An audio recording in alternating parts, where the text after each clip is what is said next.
అసలు నేను నిన్నెందుకు ప్రేమించను తెలుసా? నేనెందుకు నిన్ను ప్రేమించను తెలుసా?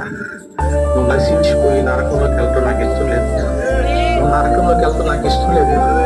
అందుకనే నేను నిన్ను ఎప్పుడు ప్రేమించను తెలుసా? నువ్వు పాపములో ఉన్నప్పుడే నిన్ను ప్రేమించాను. నువ్వు శత్రువుగా ఉన్నప్పుడే నిన్ను ప్రేమించాను. నువ్వు విగ్రహారాధన చేస్తూ నాకు వ్యతిరేకంగా పని చేస్తున్నప్పుడే నేను నిన్ను ప్రేమించాను. ఇప్పుడు నువ్వు నన్ను ప్రేమించావని నిన్ను ప్రేమించట్లేదు. నువ్వు నన్ను ప్రేమించకపోయినా నేను నిన్ను ప్రేమిస్తూనే ఉన్నాను. నా కుమారుడా, ఎందుకయ్యా నన్నంతగా ప్రేమిస్తున్నావంటే నువ్వు నశించిపోవడం నాకు ఇష్టం లేదు. నా కుమారుడా, నువ్వు నరకంలో ఉండటం నాకు ఇష్టం లేదు. నా కుమారుడా, నువ్వు రోగముతో ఉండటం నాకు ఇష్టం లేదు. నా కుమారుడా, నువ్వు బలహీనతో ఉండటం నాకు ఇష్టం లేదు. నా కుమారుడా, కేవలం నా కోసమే ఆ మాట అన్నాడా?